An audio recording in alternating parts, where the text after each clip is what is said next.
Alô, Boana! Sejam bem-vindos e hoje o titio Spielberg vai nos levar para viajar num local insólito.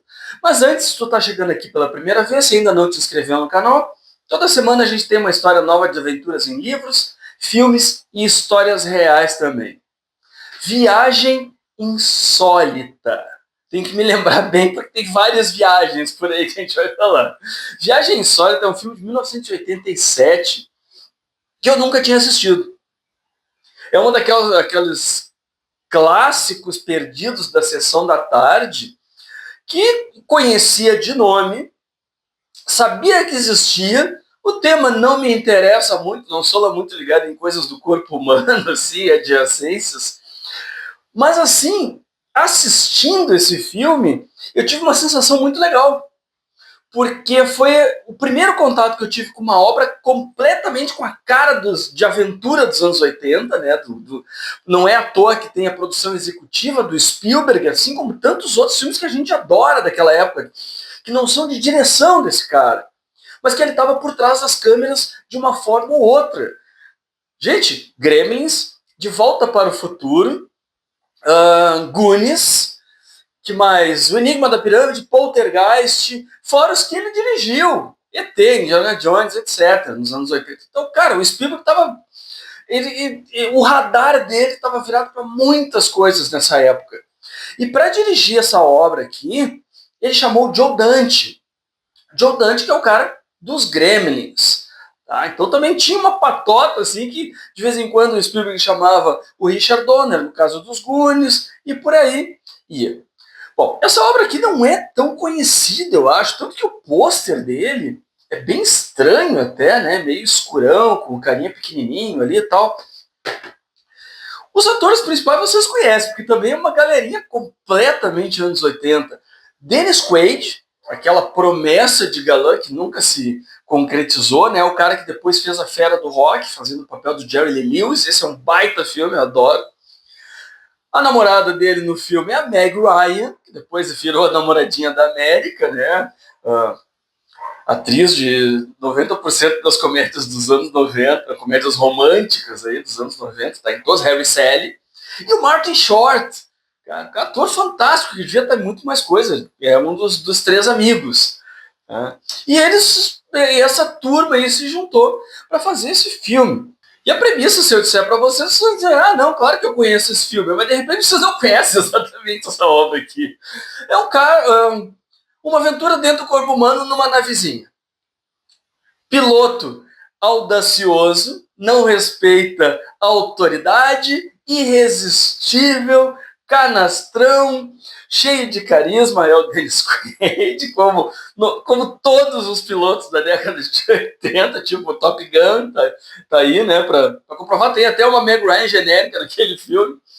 Um neurótico, né, o Martin Short, ele faz o papel do Jack Putter, que é um caixa de supermercado, que tem aquelas doenças nervosas dos anos 80, uma época que todo mundo começou a ficar nervoso, ansioso. E ele é um cara extremamente ansioso. Tem que tomar remédio, tem que ir no médico por causa de estar com os nervos à flor da pele. Existe uma tecnologia de miniaturização. O piloto, interpretado pelo Dennis Quaid, que é o Tuck Pendleton, ele vai ser miniaturizado e vai ser colocado dentro do corpo de um coelho, né, numa expedição experimental. Existe contrabandistas que estão interessados nessa tecnologia, vão atrás, correria, tiro, e o Dennis Quaid acaba sendo inserido por meio de uma seringa hipodérmica na corrente sanguínea do Martin Short. E aí começam as desventuras. Né? O clima é todo de uma aventura bem-humorada, de comédia. Né? Os personagens se dão muito bem entre eles. Aí aparece também em cena a Meg Ryan, que é a ex-namorada que não consegue largar o Dennis Quaid. Ele não pode ficar 24 horas, mais de 24 horas dentro do corpo do outro cara, porque senão vai acabar o ar dentro da navezinha dele. E aí ele vai virar, como eles dizem mesmo no filme, um esqueletinho perpetuamente dentro do corpo do outro. Tá? Nisso tem a perseguição. O vilão é interessante, o vilão é aquelas coisas bem também da época, né? O vilão, o revólver, ele tem uma mão que troca e uma delas é uma arma, que ele aponta pro troço e sai um tiro.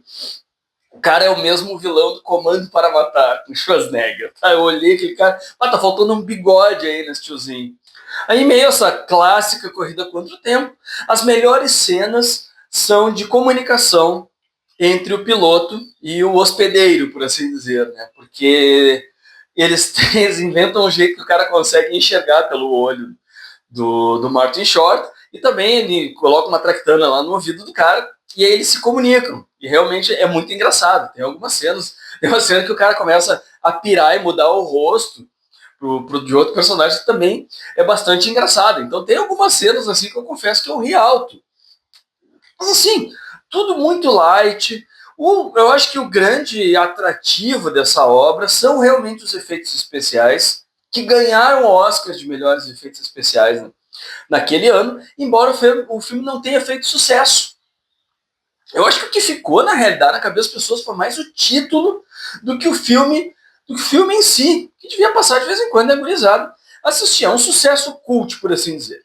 Mas aí, não contente em assistir o Viagem Insólita, eu pensei, poxa, mas isso vem de outra coisa. Né? Essa premissa aí da navezinha dentro do corpo humano vem de outra obra. Tá, e aí eu fui buscar Viagem Fantástica. Esse aqui, que seria o clássico, digamos, da década de 60. Filme de 1966. Que esse aqui é inspirado, ele não é uma refilmagem, tá, gente? Parte da mesma premissa. E por que eu acho que é acertado que não seja uma refilmagem clássica? Porque enquanto esse aqui pega esse fio condutor na vizinha, dentro, e transforma numa comédia muito engraçada, muito dinâmica. O filme não para em nenhum momento, não te cansa, ele vai suave. Esse aqui é chato pra caramba.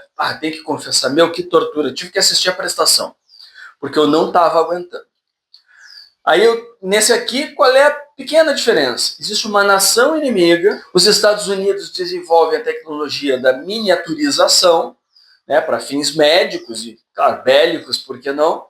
E aí essa nação inimiga, que não deixa muito claro, mas é claro que é a Rússia, acaba fazendo um atentado contra um cientista, o cara cria um coágulo no cérebro, e aí uma navezinha com 5 cientistas é inserida na corrente desse cara, para tentar salvar a vida dele, fazer uma operação intravenosa, uma operação por dentro, como hoje é tão comum, né? Os caras já estavam naquela época pensando nisso. Aí é o Viagem Fantástica, talvez um título mais conhecido até. Gente, esse filme ele tem no seu elenco a Raquel Welch como grande atrativo.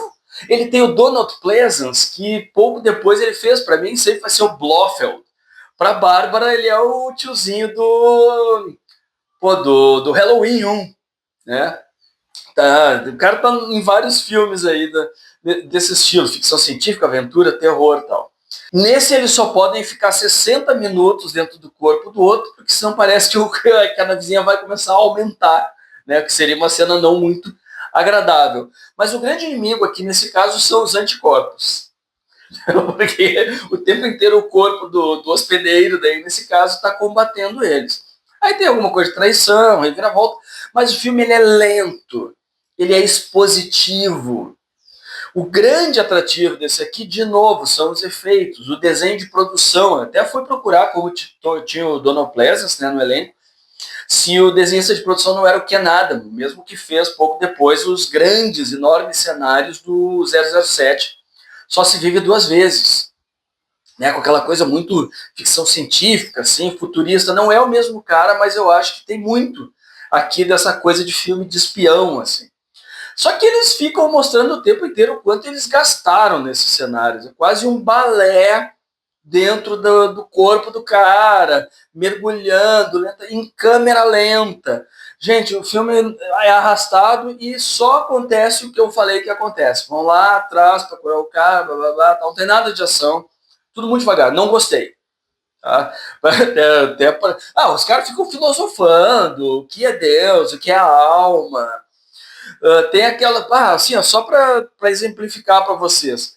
Tipo de diálogo clássico, assim, de encher linguiça. Elevar módulo zero. Aí o cara que recebeu a mensagem. Elevar módulo zero.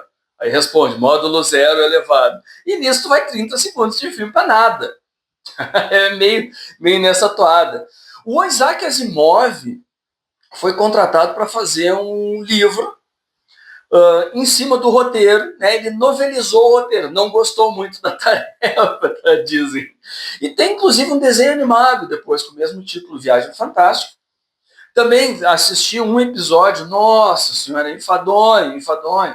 No filme até os personagens parece que estão com cara de, meu Deus, que hora que vai acabar essa história aqui.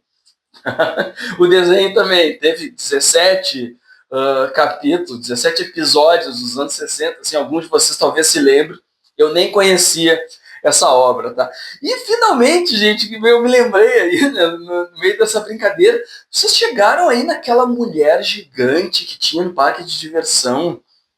Eu fui dar uma pesquisada, parece que o nome era Eva, tinha um cara que criou essa boneca e que percorria o Brasil nos anos 80, montando ela nas diferentes cidades, originalmente do Play Center. Eu me lembro que umas 2 vezes a tal da Eva veio para Porto Alegre. Eu não cheguei aí, mas eu me lembro que existia. Pesquisando aí na internet, vocês encontram a tal da mulher gigante. Tá? Então, gente, isso aqui foi o Viagem Insólita. Tá? Essa aventurinha de humor leve, personagens carismáticos, trazida pela imaginação fértil do nosso amigo Steven Spielberg nos anos 80. Tá? Me contem aí se vocês se lembram da mulher gigante do Play Center. A gente se vê semana que vem. Até logo mais, buenas!